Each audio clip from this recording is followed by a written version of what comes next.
வணக்கம். இன்னைக்கு நம்ம சேர்மன் சார் வந்து பார்த்திங்கன்னா ஒரு ப்ரெஸ் மீட் கொடுத்துருக்காரு. அதில் நம்ம தமிழக வெற்றி கழக எம்எல்ஏ காசிந்து அழகப்பன் ஒரு பெண் எம்எல்ஏ வந்து பார்த்திங்கன்னா பள்ளி அளிக்கிறாங்க, கேவலமாக நடந்துக்கிறாங்க அப்படின்னு அநாகரிகமான வார்த்தையெல்லாம் யூஸ் பண்ணியிருக்காரு. ஆக்சுவலாக வந்து பார்த்திங்கன்னா இந்த 9வது வார்டு தர்மம்பேட்டை 9வது வார்டு தோப்புத்தெரு திருஞான சம்பந்தத்தில் ரோடு போட்டது வந்து பார்த்திங்கன்னா எங்கள் ஃபண்ட்லேருந்து தான் போட்டாங்க. முன்னாள் முதல்வர் முத்துவேல் கருணாநிதி ஸ்டாலின் அவங்க ஃபண்ட்லேருந்து போட்டாங்க, இதுக்கு போய் அவங்க பேர் வாங்கிக்கிட்டாங்க, இதெல்லாம் கேவலமாக இருக்குது அப்படிலாம் சொல்லியிருக்காரு. இதை ஒருத்தர் கூட எம்எல்ஏலேருந்து இந்த ரோடு பயன்படுத்துகிற மக்கள்லேருந்து யாருமே எம்எல்ஏ ஃபண்டில் போட்ட ரோடு அப்படின்னு சொல்லலை. இதை உங்கள் ஃபண்ட்லேருந்து தான் சார் போட்டீங்க. 5 வருஷமாக நீங்கள் ஆட்சியில் இருக்கீங்க. 5 வருஷத்துக்கு முன்னாடியே தொடங்கப்பட்ட போராட்டம் இது. 100 நாள் மனு, நகராட்சி முற்றுகை, அது போல் பல போராட்டம் நாங்கள் செஞ்சுருக்கோம். இந்த போராட்டம்லாம் செஞ்சோம், நீங்கள் பண்ணலை. 25 லட்சம் டிசம்பர் மாதம் ஒரு நிதி ஒதுக்குனீங்க இந்த ஃபண்டுக்காக. அந்த ஃபண்ட்லேயாவது இந்த ரோடு போட்டு முடிச்சிங்களா? போட்டு முடியல. 7 மாதம் ஆச்சு நீங்கள் ஃபண்டு ஒதுக்கி. 7 மாதமாகவும் போடாது. 6 மாதத்தில் பாதி ரோடு முடிச்சுட்டு அந்த ஒரு தெருக்கு ரோடு விட்டுட்டீங்க. அதுக்கப்புறமா மக்கள் திருப்பி உங்ககிட்ட நடவடிக்கை எடுக்கிறது சொல்லி கேட்டோம். பல விஷயத்துக்கு பல முறை உங்ககிட்ட நேரில் வந்தாங்க, அப்பயும் நீங்கள் செய்யலை. உதாசனப்படுத்தி அனுப்புனீங்க மக்களை. அதுக்கப்புறமா தமிழக வெற்றி கழக எம்எல்ஏ காசிந்து அழகப்பன் அவங்க கிட்ட போய் இது மாதிரி எங்களுக்கு பிரச்சனை இருக்குமா, 5 வருஷமா போராடிட்டு இருக்கோம், எங்களுக்கு போட்டு தரேன்னு சொல்லிட்டு இருக்காங்க, இன்னைக்கு கேட்டால் இது ஃபண்டே இல்லை, அது வரைக்கும் தான் ஃபண்டுன்றாங்க அப்படின்னு சொல்லி கேட்க போய் அவங்க வந்து இதை நேரில் பார்த்துட்டு இது எப்படி ஒரு வீட்டுக்கு ஒரு இடத்துக்கு போட்டுட்டு இன்னொரு இடத்துல போடாமல் விட்டுருக்கீங்க அப்படின்னு சொல்லி நகராட்சி நிர்வாகத்திலையும் கமிஷனர்கிட்டையும், அது மட்டும் இல்லாமல் சிஎம் செல் வரைக்கும் இதை நாங்கள் கொண்டு போனோம். அவங்ககிட்ட இருந்தும் பெட்டிஷனும் ஃபார்வர்ட் பண்ணி அதுக்கப்புறமா தான் இது மேலே நடவடிக்கை எடுக்கப்பட்டு, இதுக்கு போன 10 நாள் முன்னாடி தான் இதுக்கு ஃபண்டே ஒதுக்கப்பட்டு உங்காட்சின்றீங்களே சார், 10 நாள் முன்னாடி தான் இந்த ரோடுக்கான ஃபண்டு தீர்மானத்தில் வைக்கப்பட்டு இந்த ரோடு போடப்பட்டது. இதை எப்படி மனசாட்சியே இல்லாமல் ஒரு பெண் எம்எல்ஏ அவங்கள பார்த்து பல்லு இழிக்கிறாங்க, கேவலமாக நடந்துக்கிறாங்கன்னு சொல்கிறீங்க. இதெல்லாம் உங்களுக்கு புதுசே இல்லை. கடந்த ஆட்சியில் நீங்கள் இதெல்லாம் பண்ணிட்டீங்க. உங்கள் கட்சி எம்எல்ஏவே வந்து பார்த்தீங்கன்னா மரியாதை குறைவாக நடத்தி அவங்க கண்ணீர் விட்ட வீடியோ தமிழகம் ஃபுல்லாக இருக்குது. இது இன்னும் நீங்கள் மாற்றிக்கல. இதுக்கப்புறம் எப்போ மாற்றிக்க போகிறீங்க? இதுக்கப்புறமா அதை மாற்றிக்கோங்க சார்.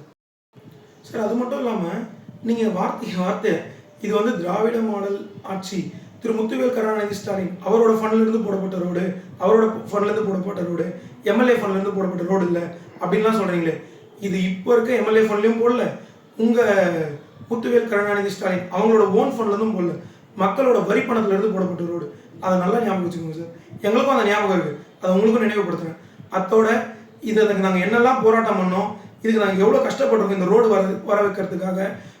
இது எப்போ இந்த சாங்ஷன் ஆச்சு இந்த ரோடு 7 மாதமாக இது ஏன் நிற்க வச்சுட்டு இருந்தாங்க, இதுக்கான ஆதாரத்தையும் சேர்த்து இந்த வீடியோவில் நான் நினைக்கிறேன். நன்றி. வந்து மனு கொடுத்தோம் எல்லாருமே சேர்ந்து, எங்களுக்கு காவா வேணும், தெருவு ரோடு போடணும். எல்லா தெருவுக்கும் ரோடு போட்டிருக்காங்க. எங்கள் தெருவு வந்து எல்லா தெருவுக்கும் சின்ன சின்ன சந்துக்கெல்லாம் போட்டிருக்காங்க ரோடு. எங்கள் தெருவுன்னா அப்படி நாங்கள் பாவம் பண்ணோம்? நாங்களாம் வாழ்கிறது இல்லையா அந்த தெருவில்? நாங்களும் வளர்ந்து குடி கொடுத்துருமா தானே வாழ்கிறோம். எல்லாம் தினத்தோணும் எல்லாம் ஆஃபீஸுக்கு போகிறோம், வேலைக்கு போகிறோம் தானே, குழந்தை குட்டிங்கெல்லாம் ஸ்கூல் போகிறது தானே. மழை வந்தால் அந்த சேத்துல காலை வைக்க முடியல. எவ்வளோ ஜனங்க இந்த பக்கம் போக்குவரத்து எவ்வளோ அதிகமாக இருக்குது. மழை வந்தால் எங்களை போகிறவங்க திட்டிட்டு போகிறாங்க. ரோடு படத்துக்கு நீங்கள் போய் முனிசிபாலிட்டியில் சொல்லக்கூடாதா கொல்லக்கூடாதுன்னு. இந்த முனிசிபாலிட்டியில் ஒரு 15 வாட்டி நாங்கள் மனு எடுத்துன்னு வந்து கொடுத்தோம். ஜென்ஸுங்க லேடிஸுங்க எல்லாருமே வந்தோம். நீங்கள் என்ன எங்களுக்கு நடவடிக்கை எடுத்தீங்க? இது வரைக்கும் எடுக்கலை. காவா கட்டினீங்க, பாதியிலே நிறுத்திட்டீங்க. அதுக்கும் திருப்பி நாங்கள் உங்ககிட்ட வந்து கேட்க தான் அந்த பாதிக்காகவும் திருப்பி போட்டு கொடுத்தீங்க. சரி ரோடு போட்டிங்களா? ரோடு போடல, அதோடு நிறுத்திட்டீங்க. ரோடும் போடவே இல்லை. போருக்கு வந்து சொன்னோம், அந்த போரும் நீங்கள் இது பண்ணிக்கல. இப்போ செஞ்சவங்களை வந்து ஏன் அவங்க செஞ்சாங்க நீங்கள் செஞ்சீங்கன்னா உங்களுக்கு அந்த பேர் தானே. நாங்கள் எத்தனை வாட்டி வந்தோம்? 15 வாட்டிக்கு மேலே வந்திருப்போம். இந்த அம்மா கிட்ட ஒரு வாட்டி தான் போனோம். நாங்கள் எங்களுக்கு செஞ்சு கொடுத்தாங்க. இப்போ நீங்கள் செஞ்சு கொடுத்தீங்கன்னா நாங்கள் இவங்ககிட்ட போகணுன்ற அவசியம் எங்களுக்கு கிடையாது. புரியுதுங்களா? நம்ம ஆட்சி இருக்கும்போதே, உங்கள் ஆட்சி இருக்கும்போதே நீங்கள் பண்ணின்னு வந்துருக்கலாம். நீங்கள் பண்டு அப்போ ஒதுக்குனது நீங்கள் அப்போ செய்யலை. இப்போ இந்த ஆட்சி வந்த பிறகு இவங்க வந்து செஞ்சாங்க. யார் செஞ்சா என்ன? எல்லாம் நல்லது தானே செஞ்சாங்க. அந்த நல்லது நீங்களே அன்றைக்கி செஞ்சுருக்கலாம் இல்லையா? அப்போ செய்யக்கூடாதுன்னு ஏன் எங்களை வந்து இது பண்ணிங்க? உங்களுக்கே தெரியும், எல்லா ரவுண்டு குடியாட்டு ஃபுல்லாக ரவுண்டு அடிக்கிறீங்க. எவ்வளோ சந்துங்கெல்லாம் எவ்வளோ அழகாக இருக்குது. நாங்கள் என்ன பண்ணோம்? நாங்களும் இப்போ மனுஷருக்கு தானே. காவா தண்ணி தள்ள முடியல எங்களை. சேரு அந்த மழை தண்ணி காவா தண்ணி எப்படி தள்ளுறது அப்படின்ட்டு 1 வருஷம் ஆச்சு இந்த தெருவுக்கு ரோடு போடுறதுக்கு ஃபண்டு ஒதுக்கி. இது வரைக்கும் நீங்கள் வந்து எந்த நடவடிக்கையும் எடுக்கலை. தெருவுக்கு ஒரு ரிப்பேர் ஆச்சு. வந்து மனு போட்டாங்க, 2 ஜென்ஸு வந்து கொடுத்தாங்க. அவங்களையும் ஒரு நாளைக்கு நீங்கள் பேசி வச்சுக்கலாம். சிந்தம்மா நான் கொடுத்துட்றது 2 நாளில் வந்து அவங்க போர் எங்களுக்கு ரெடி பண்ணி கொடுத்தாங்க. ஒரு 15 வீட்டாக நாங்கள் குடிக்கிறோம் அந்த தண்ணியை. 15 நாள் தண்ணி இல்லாத எவ்வளோ கஷ்டப்பட்டோம் நாங்கள். அதனால் மரியாதை தெரிவித்தோம். ரோடு போடுறதுக்கு ஒதுக்கி 1 வருஷம் ஆகுது ஃபண்டு ஒதுக்கி. இது வரைக்கும் என்ன நடவடிக்கை நீங்கள் எடுத்தீங்க? எந்த ஒரு இதுவுமே நீங்கள் பண்ணல. அந்த அம்மா வந்து எங்களுக்கு செஞ்சு கொடுத்தாங்க. அதனால் நாங்கள் அவங்களுக்கு மரியாதை தெரிவித்தோம். தயவுசெய்து அவங்கள வந்து அவங்க பண்ணாங்க. நாங்கள்லாம் கேட்கறதுனால தான் அவங்க பண்ணாங்க. அவங்களாம் வந்து எல்லாருக்கும் வந்து இது பண்ணல. அவங்களுக்கு பேசுறது நீங்கள் கொஞ்சம் நிறுத்திக்கணும். அவதரமாக ஒரு லேடி பேசுறது யாராக இருந்தாலும் கொஞ்சம் இதுவாக பேசாதீங்க. நாங்கள் முதல்ல உதவின்னு கேட்டதே கவுன்சிலரையும் சேர்மனும் தான். இத்தனை வருஷமாக எவ்வளோ பாதிப்பில் இருந்தோம். அந்த பிரச்சனையை சொல்லி அவங்கக்கிட்ட அவ்வளோ தொலைவு சொல்லியும் எதுவும் நடக்கலை. நான் செஞ்சு தரேன் சொன்னாங்க, ஆனால் எதுவும் செஞ்சு தரல.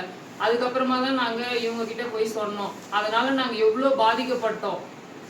கால்வாய் தண்ணீரை தள்ளி தள்ளி எங்களால் உடம்பு ரீதியாகவும் எங்கள் பசங்களும் அவ்வளோ ஹாஸ்பிட்டலில் அட்மிட் ஆகிற நிலைமைக்கெல்லாம் இருந்துச்சு. அதுக்காக இப்போ வந்தவங்க செஞ்சாங்களேன்றதுக்காக சொன்னோம். நாங்கள் கோரிக்கை வச்சோம், அதை நிறைவேற்றினாங்க. அதில் எங்களுக்கு ரொம்ப சந்தோஷம். அதை வெளிப்பாடு தான் நாங்கள் அவங்களுக்கு வாழ்த்து தெரிவித்தோம். இதில் என்ன தப்பு இருக்குது? 5 வருஷமாக மழை தண்ணியிலையும் சாக்கடையிலையும் ரொம்ப கஷ்டப்பட்டோம். யாரும் எந்த ஸ்டெப்பும் எடுக்கல. எத்தனையோ வாட்டி மனு கொடுத்து பார்த்தோம், போராட்டம் பண்ணி பார்த்தோம். பேப்பர்லலாம் நியூஸ் அப்படி வந்தது. எதுவும் யாரும் எந்த ஸ்டெப்புமே எடுக்கல. இப்போ புதுசாக வந்தவங்க ஸ்டெப் எடுத்து மனு கொடுத்தவொடனே ஸ்டெப் எடுத்து அவங்க ஒரு நல்லது பண்ணாங்க. எங்களுக்கு அதனால் ஒரு நல்லது நடந்துச்சு. அவங்களுக்கு மரியாதை செய்யறதுனால என்னங்க தப்பு?